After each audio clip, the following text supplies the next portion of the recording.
The Fall of the Pretentious Man, the Ghost Librarian. That gunshot you just heard wasn't a celebration.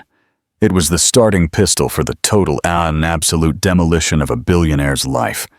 Are you ready to witness the collapse? Hit the like button now and subscribe so you don't miss the checkmate. Here, the true cost of arrogance. Part 1. The Marble and the Woman in Beige. The charity gala was exactly the sort of event Ethan Thorne now considered his natural habitat. It wasn't the Met, not yet, but the Hudson Legacy Foundation ball was a significant step up. The ballroom at the Carlyle was saturated with old money and new ambition, an intoxicating perfume of opportunity. Ethan, resplendent in a custom Tom Ford tuxedo, moved through the crowd with the practiced ease of a man who genuinely believed he had arrived. On his arm was Skylar Vance, a woman who seemed genetically engineered to be an accessory for a life like his. She was 24, had a venture capitalist father, and an Instagram following that quantified her worth. "Ethan, darling," she purred, tapping a manicured finger on his lapel. "Isn't that Philip Tagle from Apex Ventures? You simply must talk to him." "All in good time, my love," Ethan murmured, scanning the room. He was hunting bigger game. He was here to be seen. His divorce from Elena, finalized 6 months prior, had been an act of liberation. He had, in his own words, jettisoned dead weight. Elena had been ordinary, so overwhelmingly, exasperatingly ordinary. She was the librarian, the quiet, background, beige-colored wife he married when he was still a nobody. She was content with simple things: second-hand books, long walks, quiet evenings. She had no ambition, no spark. She didn't understand his need to conquer.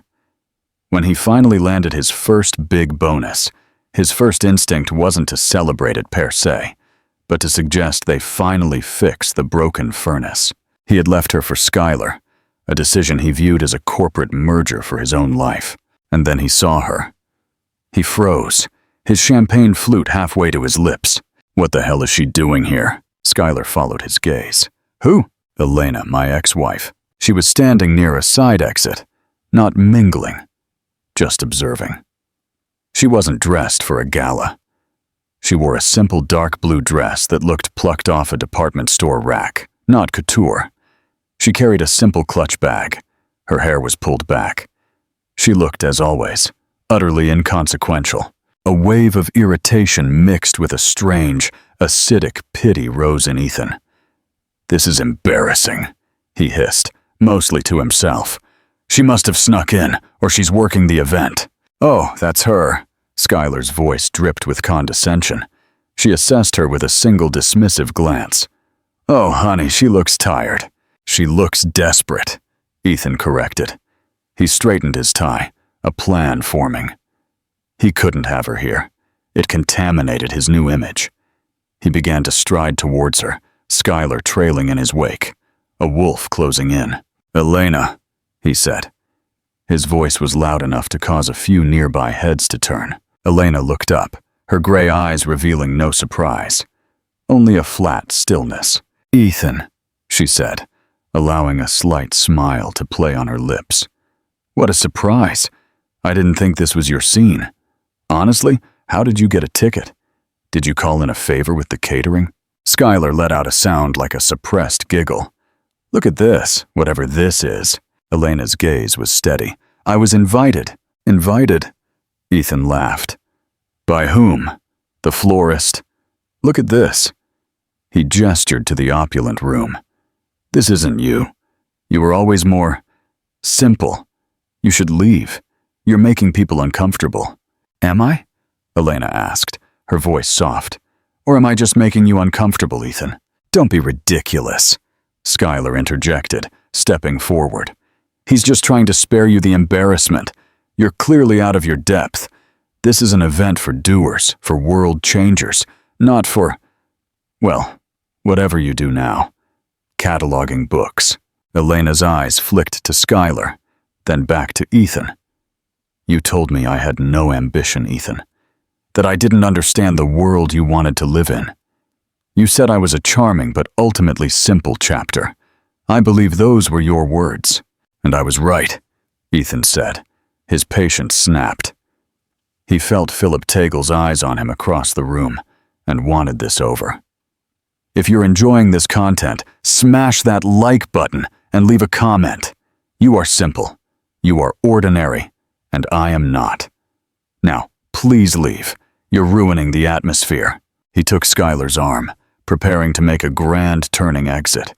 He leaned in, dropping his voice to a hiss. This is my world now, Elena. You were never built for it. Know your limitations. He turned and walked away. He heard a few people at the next table murmur. He felt a surge of pride. He had drawn the line. He had put the past and its ordinariness firmly in its place. Elena watched him go. She stood for a moment longer, a ghost in the gleaming machine. Then she turned, slipped through the side exit, and disappeared into the New York night. She walked 2 blocks, her simple heels clicking on the icy pavement until she reached a discreet sedan parked nearby. She got in, the engine purring to a silent life. The designer gowns and the clinking glasses of the gala faded behind her. She drove for 10 minutes, away from the lights, away from the town, toward the darkness of the mountains. She pulled up to a small private airstrip, used only by charter flights and the ultra-rich. She parked the sedan and walked toward a small, heated hangar, the door code typed from memory. Inside, her ordinary life ended. Hanging on a rack was a simple black flight suit. On a steel table lay an encrypted satellite phone. She picked it up. There was one text message received an hour ago. It contained only a set of coordinates and 3 words. They need you. AV. Elena peeled off the simple blue dress, letting it drop to the floor. She zipped up the flight suit. Her movements were economical and precise. She wasn't a librarian. She hadn't been a simple wife. She had been hiding.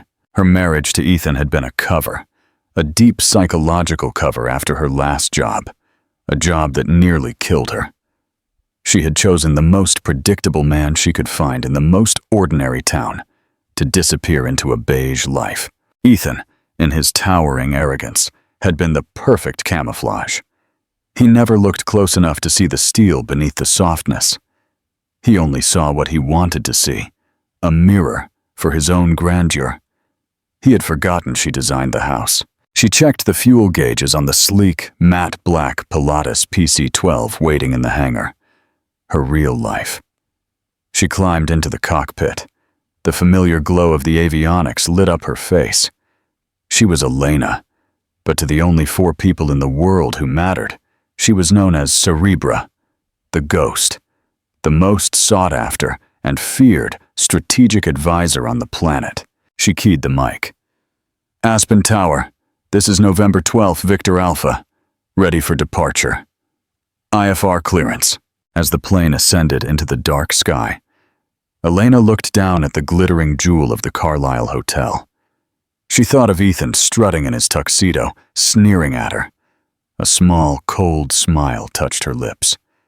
He has no idea. She whispered into the darkness. He never did. Part 2. The Fortress and the Pawn Lack Pawn.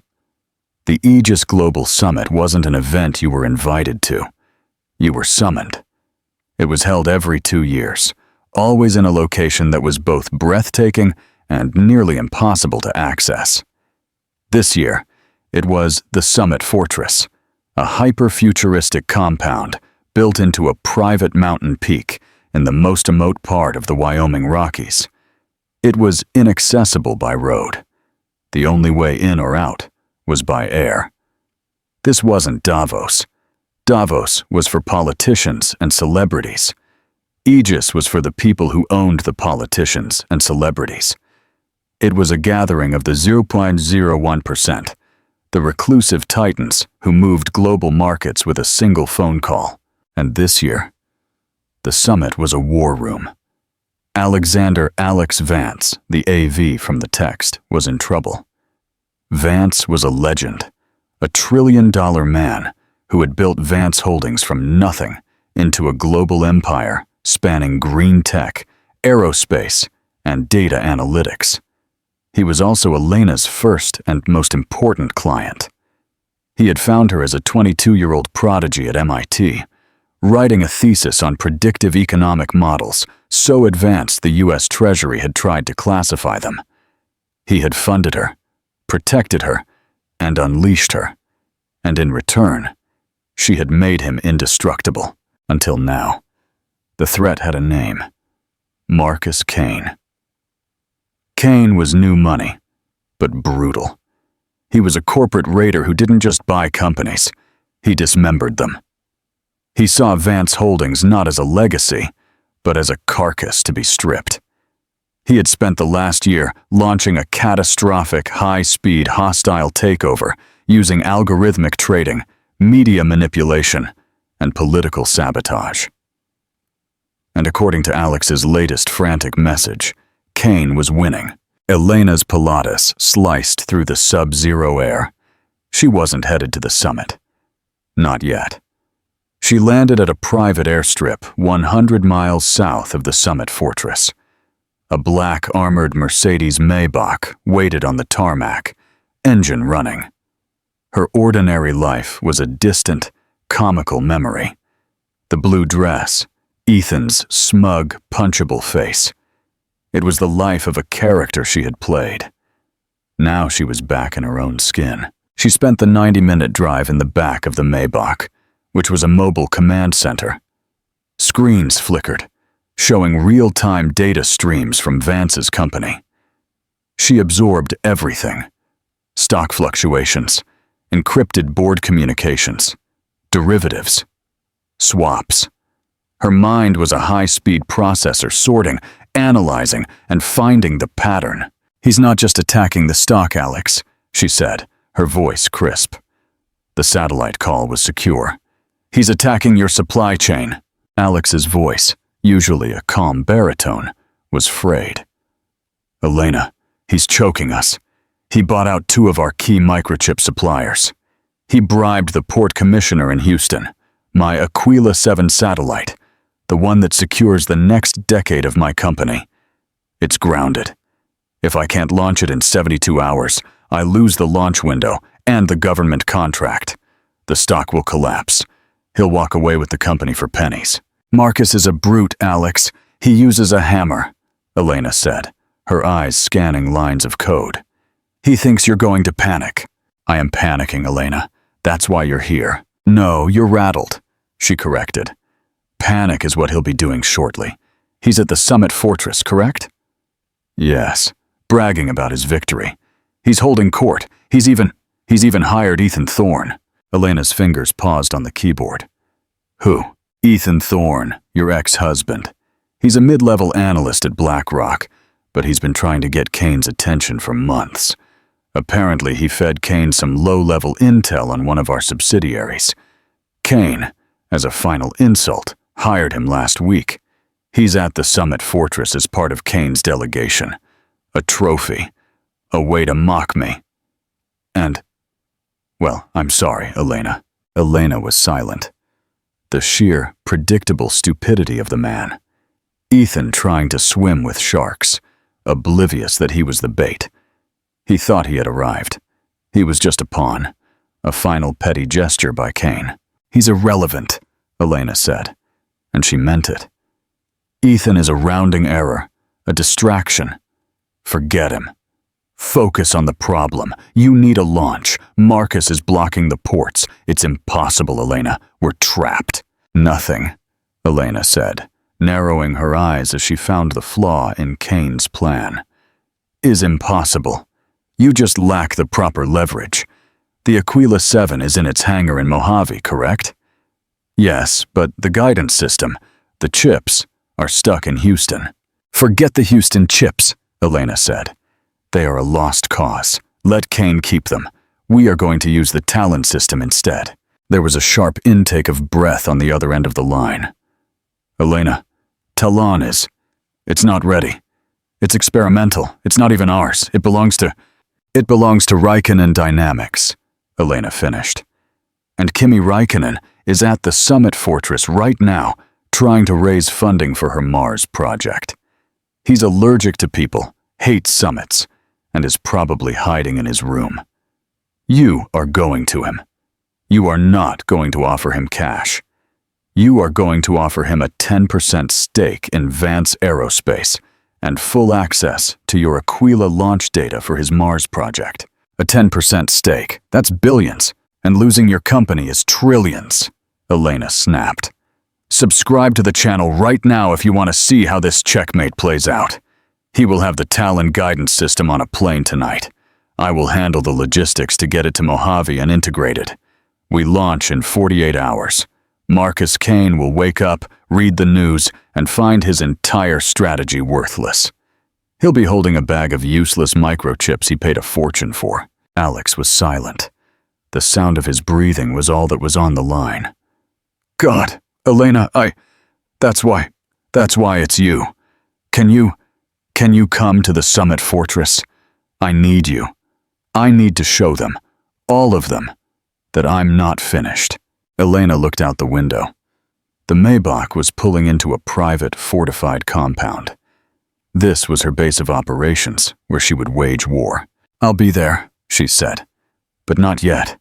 I have to secure the asset. You go make the deal with Räikkönen. I'll make the calls to Mojave. When I arrive, Alex, I want it public. I want everyone to see me. Understood, Alex said, a new strength in his voice. They won't know what hit them. No, Elena countered, hanging up the call. They won't. Part 3.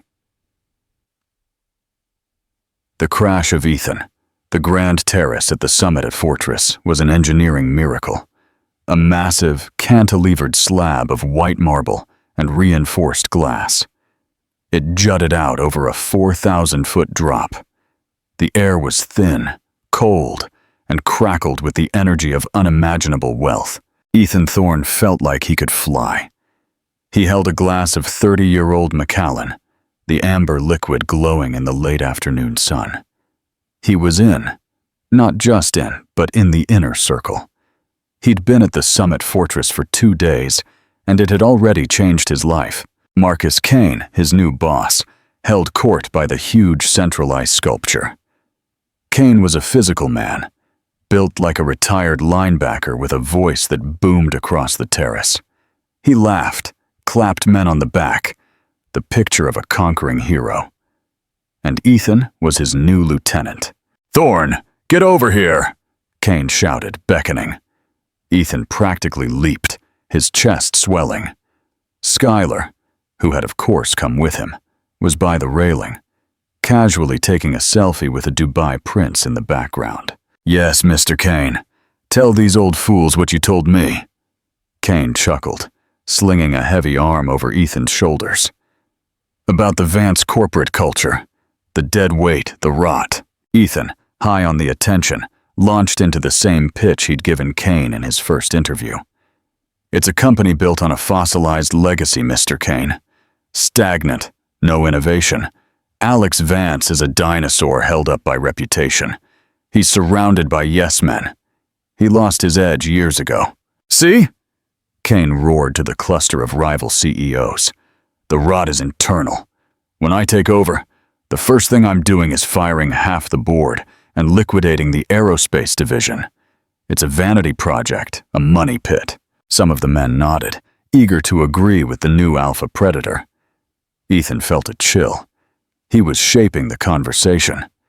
He, Ethan Thorne, was providing the intellectual justification for the biggest takeover of the decade. And, Ethan added, feeling bold, his weakness has been personal. He's isolated. No family, no real connections. He's a lonely man on a collapsing throne. "Well said, Thorne, well said." Kane drained his glass. "A lonely man, I like that." Across the terrace, Alex Vance observed this display. He sat alone at a small table, sipping coffee. He looked exactly as Ethan had described, a dinosaur, isolated, defeated. The other summit attendees gave him a wide berth, as if his failure was contagious. Vance's phone buzzed. A text from Elena. Raikkonen agreed. Talon is airborne. ETA Mojave. 0400.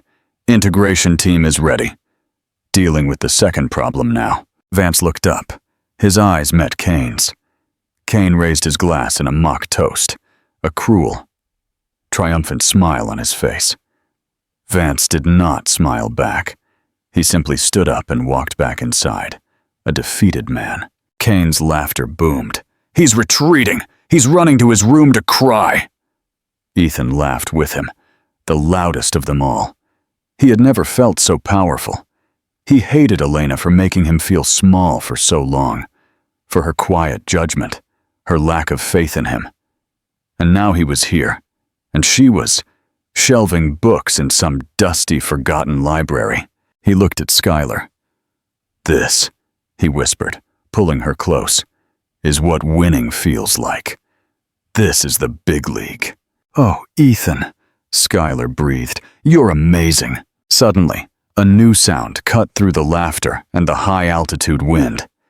It wasn't the polite whine of the Bell 407s that had been ferrying most guests up the mountain. It was a dull, guttural, percussive beat. Thud. Thud. Thud. It was a sound that didn't just break the sound barrier. It bullied it.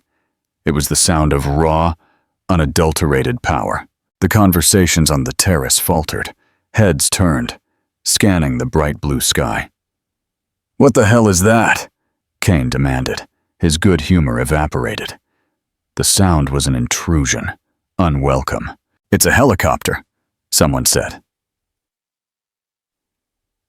Stating the obvious. I know it's a helicopter, you idiot, Kane snapped. But what helicopter? That's not one of the summits. It crested the peak, a monstrous shape against the sun. It was a Sikorsky S-92, not civilian spec. This one was matte black with modified lines. It looked less like corporate transport and more like something that belonged to an elite strike team. It was the kind of machine that didn't ask for landing clearance. It took it. Ethan squinted, annoyed. Who the hell is arriving now? The summit is 2 days in. It's bad taste to arrive this late. The Sikorsky didn't aim for the main helipad. It bypassed it, heading for Alex Vance's private, reinforced landing pad, the one attached to his main penthouse at the summit fortress. The rotor wash was immense. It blasted the terrace, sending napkins flying and champagne flutes rattling. Arrogant, Kane muttered, brushing off his suit. The chopper settled onto the pad, its engines winding down with a high-pitched whine. Every person on the terrace, the titans, the kings, the predators, was silent, watching. An arrival like this was a statement. Ethan narrowed his eyes, trying to see who was important enough to command such an entrance. It's probably some government official trying to look important. The side door of the Sikorsky slid open. The first to emerge were not passengers. They were operators. 2 men dressed in discreet but clearly high-end tactical gear. Charcoal gray Arc'teryx shells, no visible weapons, but the air of lethal competence was unmistakable. They stepped onto the pad and scanned the area. Their movements were fluid and economical. They were not summit security. They were private. Marcus Kane stood very still. What is this? Ethan, still oblivious, simply scoffed. What a production. It's probably just a PR stunt. The 2 operators took positions on either side of the door. Then, Alex Vance, the man who had looked so defeated just moments ago, stepped out of his penthouse onto the landing pad. He wasn't wearing his funereal suit. He wore a crisp, open-necked shirt, and he looked different. Calm. He walked toward the helicopter and stood by the door. He wasn't greeting a guest. He was waiting for one. This new detail silenced the terrace entirely. Alex Vance, the trillionaire, was waiting for someone else. Alex extended his hand into the dark interior of the cabin. A moment later, a hand took his, and she stepped out. The sun hit her, And Ethan's world stopped. It was Elena. But it wasn't. It couldn't be. This woman was not ordinary. She was not beige. She was not the simple librarian he had mocked. This woman was a blade. She wore no makeup, but her skin was flawless. Her hair was pulled back in a severe, elegant knot. She wore a dark gray, perfectly tailored Armani pantsuit that was the color of a storm. Her only accessories were a watch, a simple steel Patek Philippe, and dark, impenetrable sunglasses. She didn't look at the crowd. She didn't look at the stunning view. She stepped off the chopper, released Alex's hand, and spoke to him. She was too far away to hear, but her body language was all business. He nodded in deference. He, Alex Vance, nodded to her. Elena turned to one of her bodyguards, gave a crisp command, and then turned back to Vance. She gestured toward the penthouse. "Business now. Ethan." Skylar's voice was a thin, reedy sound. "Ethan, who is that?" Ethan couldn't speak. His throat had closed up. The glass of Macallan in his hand was so slick with his own sweat that it slipped from his fingers, hitting the marble with a pathetic, dull clack. It didn't break. It just rolled, spilling 30-year-old scotch at his feet. His entire brain was a blue screen of death. "Error. Cannot compute." "That is," whispered the man next to him, a rival CEO. "My God, is that Cerebra?" "Cerebra?" another asked. "The ghost? I've only heard rumors. They say she's not a person, she's a concept. They say she engineered the bailout of the EU's Project Sunrise. They say she's the only person the new Chinese premier will take a call from." Marcus Kane was no longer smiling. His face had gone chalk white. He knew the name. Everyone at this level knew the name. They thought she was a myth, a legend created by Vance to intimidate his rivals. They were wrong. Elena and Vance turned to walk inside and paused for a split second. She turned her head, sunglasses still on, and scanned the terrace. It wasn't a look. It was a target acquisition sweep. Her head swiveled past Ethan. Her eyes, hidden behind the dark lenses, did not stop. They did not register his existence. He was nothing. A tree, a rock, a piece of furniture. To her, he was just part of the background. In that single half-second of disregard, Ethan Thorne experienced a humiliation so profound, so complete, that it emptied him. His public sneering at the Carlisle Gala, his "know your limitations" speech, his condescending pity, his new life, his new fiancée, his new master of the universe status. It all collapsed into a black hole of his own insignificance. She wasn't the one who was ordinary. He was. Elena turned, and with Alex Vance following half a step behind her, she stepped off the helipad and disappeared into the penthouse. The terrace was silent. The only sound was the high-altitude wind, which suddenly felt very, very cold.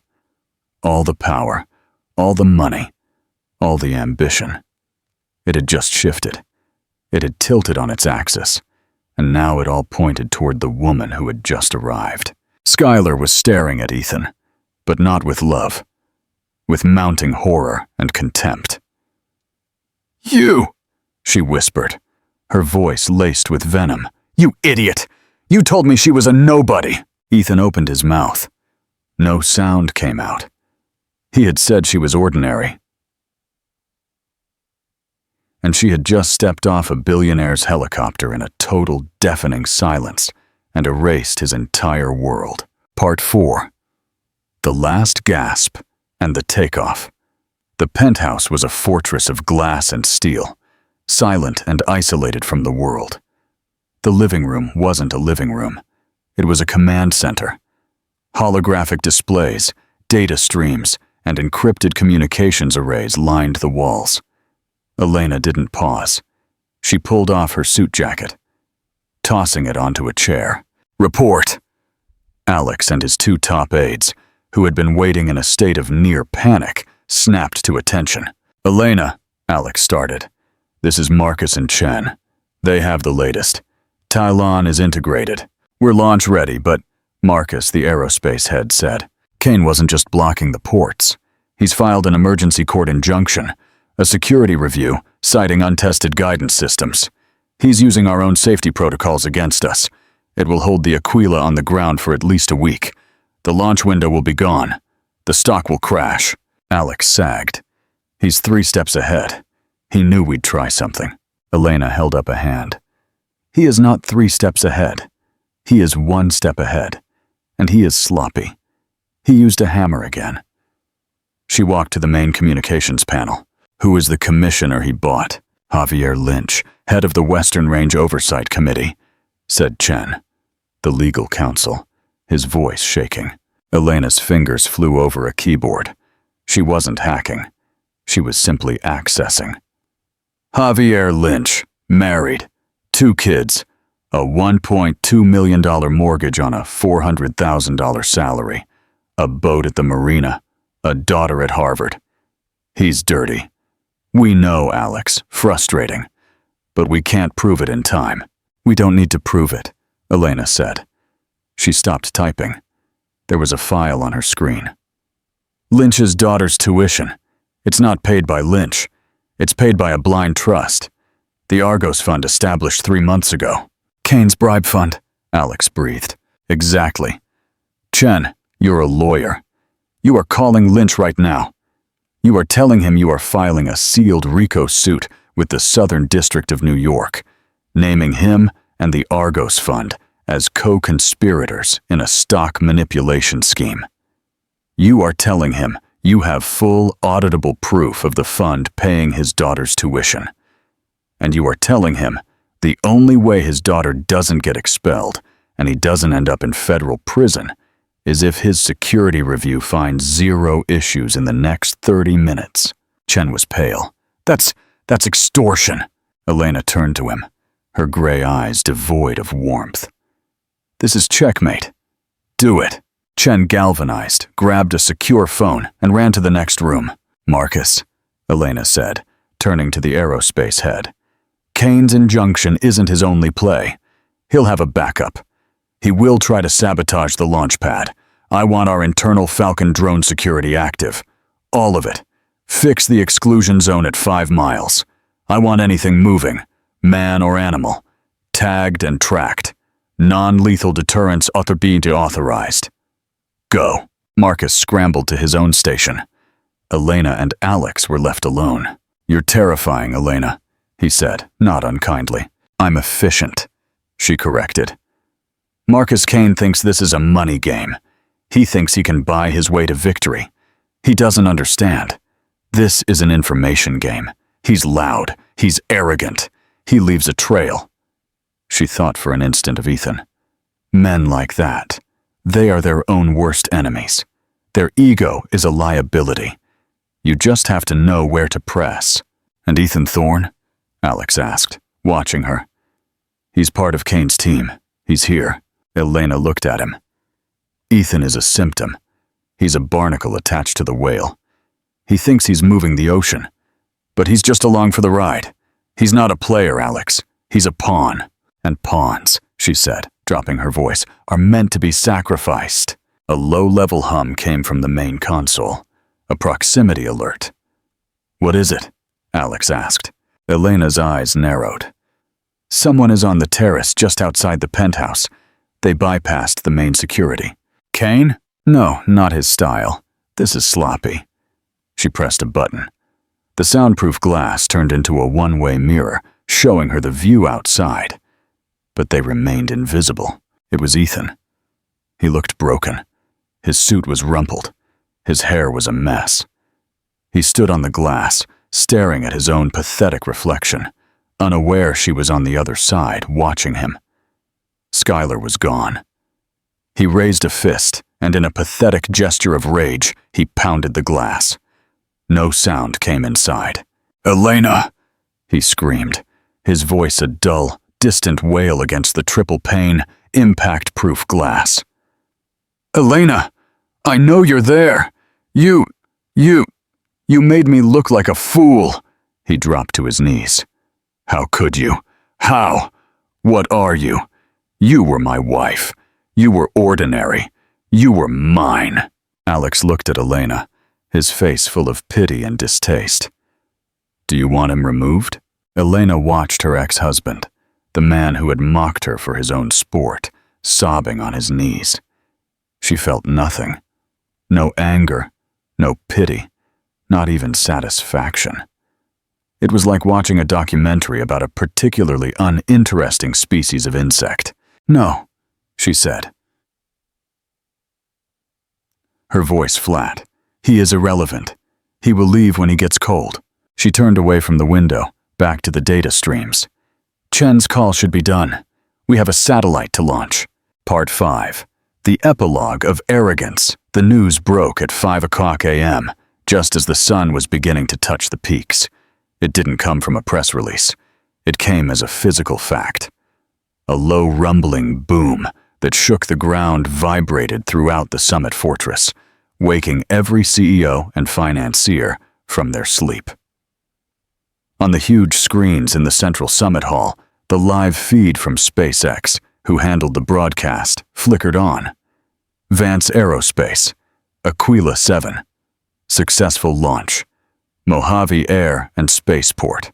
The video was undeniable. The huge rocket ignited a trail of fire, ascending flawlessly into the pre-dawn sky. The room was silent. Marcus Kane, who had been in a frantic meeting all night, watched the screen, and the blood ran cold. "No," he whispered. "No, Lynch. The injunction." His phone rang. It was his lead counsel. "He's gone dark," the lawyer screamed. "Javier Lynch has gone dark. His phone is off. His house is empty. His family is gone." "What about the launch pad?" Kane roared. "My team. I sent a team." "Detained," the lawyer said. "Picked up by private security for trespassing on a federal exclusion zone. All Cerebra. She cornered us. She knew every move." Kane threw his phone against the wall. It shattered. The Aquila 7 was in orbit. The government contract was secured. Vance's stock in the pre-market wasn't just recovering. It was exploding. It was up 40%. Kane's hostile takeover had not just failed. It had failed spectacularly. He was now shorting a rocket. Margin calls would start in 1 hour. He wasn't just going to lose money. He was going to be annihilated. He looked across the room. Alex Vance stood there in a fresh suit, sipping coffee, calmly observing the rocket telemetry data. He was alone. Elena was nowhere in sight. Her job was done, but Kane's humiliation wasn't complete. "Mr. Kane!" He spun around. It was Ethan Thorne running toward him, his face a mask of desperate, frantic energy. "Mr. Kane, sir, I have information." "Get out of my way, Thorne." Kane started to push past him. "No, wait, it's my ex-wife. I know her. I know her weaknesses." This, of all things, caused Kane to stop. He turned, a look of pure, toxic curiosity on his face. "Weaknesses? And how would you—" "Yes, she's sentimental," Ethan lied, grasping at a straw. She has a soft spot for art, for antiques. She's not just a numbers person, she's—" "And how would you know that, Thorne?" Kane said, his voice dangerously soft. "The man who thought she was a librarian?" Ethan's face crumpled. "You," Kane said, leaning in so close Ethan could smell the rage and scotch on his breath. "You are the reason for this. You were the final insult. You were the signal. You were the pawn." "No, I'm your lieutenant." "You're fired," Kane spat. "You're a fool. You're an embarrassment. You didn't just sleep next to the most powerful woman in the world. You divorced her because she was too ordinary for you." Kane laughed. It was a terrible, broken sound. "Comment below if you've ever underestimated someone this badly. You are the laughingstock, Thorne. The entire summit is laughing at you." He shoved Ethan so hard he stumbled backward, falling onto a lounge chair. Kane stormed out of the hall, his empire collapsing around him. Ethan sat on the floor in his wrinkled, million-dollar suit as the industry titans walked past him. No one offered a hand. No one even looked at him. Skylar was long gone. He'd seen her at 3 a.m. in the lobby getting into the elevator with the Dubai prince. He was ruined. Not financially. Not yet. But in a way that was far worse. He was a joke. He had flown too close to the sun.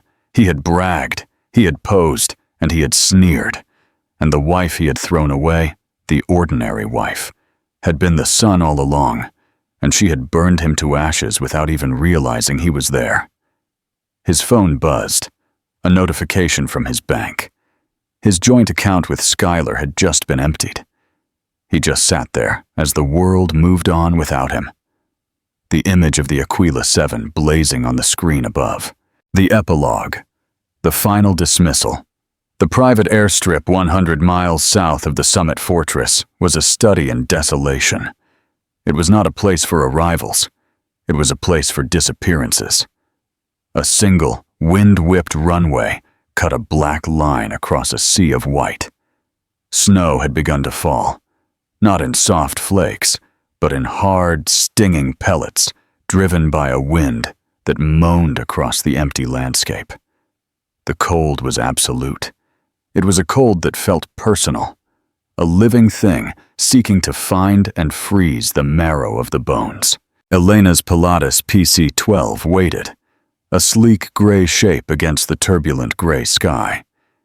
Its engines were on a low idle, the propellers turning in a slow, hypnotic arc, ready to bite the air. She had been on the ground for exactly 20 minutes. In that time, she had debriefed with her ground crew, confirmed the Aquila 7 telemetry was stable, and was already running diagnostics on her next project, a deep data analysis of water rights negotiations in the Zambezi River Basin. The file on the Summit Fortress, the Alex Vance, Marcus Kane, was already closed in her mind, marked success, and filed away. She wore a long, dark wool coat over her suit. Her duffel bag, containing a change of clothes, a secure laptop, and 3 encrypted hard drives, was slung over her shoulder. She walked toward the plane, her boots crunching on the thin layer of ice when the sound came. It wasn't the wind, and it wasn't the engines. It was a scream. "Elena!" It was a raw, emo animal sound ripped from a throat, a sound of pure, unadulterated panic. She paused, her back to the noise. She did not sigh. She did not flinch. She simply stopped, calculating. The sound was not a threat. It was a nuisance. A loose thread she thought she had already clipped. She heard him run, the frantic, irregular thud-slap-thud of a man in expensive, thin-soled dress shoes, slipping and sliding on the icy tarmac. "Elena, please, wait!" Slowly she turned. He looked like a survivor of some terrible wreck. He was without a coat. His Tom Ford tuxedo, the one he had worn with such peacock pride, was now a rumpled, ruined mess, stained with what looked like motor oil from the desperate charter chopper he must have taken. He must have burned the last of his credit, or promised some astronomical fee to get here. His hair was matted with sweat and melted snow. His face was a mask of raw, red, cracked skin, his eyes wide, and streaks of dried tears visible on his cheeks. He stumbled, recovered, and finally skidded to a stop 10 feet from her, breathing in great, gasping sobs that steamed in the freezing air. "Elena," he choked out, holding up a hand as if to keep her from fading. I'm sorry." She said nothing. She simply watched him. Her face was impassive, shielded from the wind by the high collar of her coat. She was a statue of judgment, and he was the penitent breaking himself against her. I didn't know," he pleaded, the words tumbling out. You have to You have to believe me. How could I?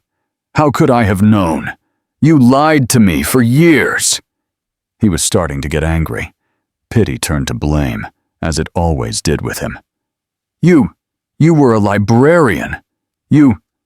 What are you?" "That," she said, her voice quiet, but it cut the wind like a razor, "is the only question you have ever asked me that truly matters, and you had a decade to find the answer." "But our life," he shouted, his voice cracking. Our marriage, was it all a joke to you? All those years, the house, the dinners, the us, were you just laughing at me?" Elena allowed a cold, clinical thought to surface. She analyzed him. The self-pity, the victimhood, the utter inability to comprehend a universe that didn't revolve around him. "Laughing at you, Ethan?" she said. "No, I never laughed. Laughter implies amusement. You were a condition. You were camouflage. I was a fugitive in a sense, hiding from a life that almost killed me. And you were the most ordinary, incurious, self-absorbed man I could find. You were the perfect hiding place." "Incurious," he repeated, shaking his head in disbelief. I asked about your day every day." "You asked," she corrected, "but you never listened. You asked, 'How is your day?' as a preamble to telling me about yours. You were so busy building your own narrative, trying to impress a world you thought was watching you, that you never looked at the person living in your own house. You saw a quiet, simple woman because that is what you needed to see. You needed a beige background to make your own colors look brighter. You didn't want me to be anything more." She let that hang in the air. He was shivering, but not just from the cold. "So what? I was just a cover? A pawn?" He had used the same word Kane had.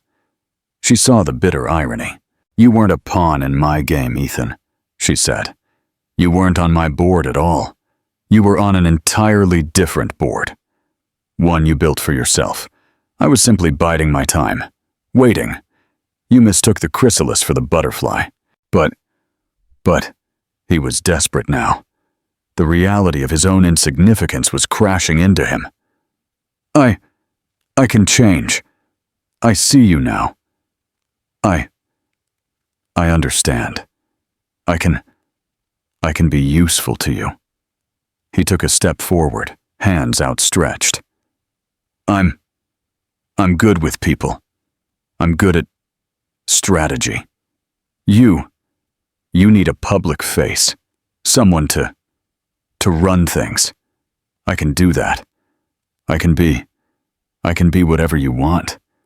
I can be your whatever. Just don't leave me like this. Please." Of all the things he had said, that was the most telling, the most pathetic. Elena's gaze, if possible, grew colder. "What you feel right now, Ethan, is not love. It's not even regret for what you lost. It is envy. You are mourning the status you think I could give you. You have simply traded one trophy, Skylar, for a new one you think is more powerful. You haven't changed. You've simply recalculated. You are still the same man, just with a new price tag." "No!" he screamed, the wind tearing the word from his mouth. "No, you're wrong. I'm ruined. Don't you understand? You did this to me. You and Vance. You made me a laughingstock." She took her final steps, stopping directly in front of him. He was taller, but at that moment, he had never looked so small. "Don't forget to subscribe for more content that challenges your view of the world," she whispered, her voice a thread of steel. "I did nothing. I simply arrived. I existed. Your own ego, your own arrogance, your own need to belittle me, to aggrandize yourself. That is what ruined you. You stood on that gala floor and sneered at me. You told me to know my limitations because you couldn't bear the idea that I had none. You built your house on a foundation of sand, Ethan, and you are blaming the tide for rising. You are not a laughingstock because of me. You are a laughingstock because you are one." He had no response. He simply stared, mouth agape, as the truth of her words, the final brutal clinical assessment, hit him. She held his gaze for one more second. Then she turned her back and walked the remaining steps to her aircraft. "Elena, no, no!" he cried out, a sound of pure, childlike desperation. "Don't do it! Don't leave! You can't just leave me here!" She did not stop. She climbed the steps, her movements fluid and unhurried. She reached the top, gave a single nod to the pilot visible in the cockpit, and stepped inside. The heavy door began to hiss shut. Ethan, in one final, desperate lunge, ran forward, hands outstretched. "Elena!" The door sealed with a solid, final thunk. It was a sound of absolute finality, the sound of a vault closing. Ethan pounded the metal with his ungloved fists, slamming against the cold fuselage. "No, let me in! Elena, come back!" He might as well have been pounding a mountain. The engines, which had been on a low idle, suddenly surged in pitch, screaming louder. The propellers became a blur. Then, a transparent-looking disc, a burst of prop wash, a hurricane of ice and snow blasted from the engines, hitting Ethan with the force of a physical blow. He was thrown backward, stumbling, shielding his face as the icy shrapnel cut his exposed skin. He fell, landing hard on his back on the icy runway. Through the blinding whiteout, he watched, prostrate and pathetic, as the Pilatus taxied, turned its nose into the wind, and without a moment of hesitation, accelerated down the runway.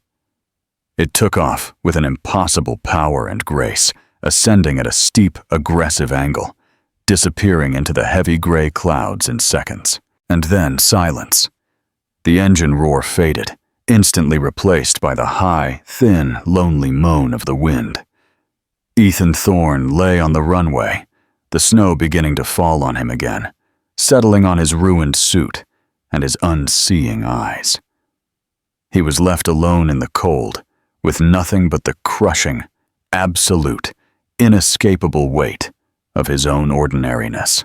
Conclusion and final call to action. The epilogue of consequence.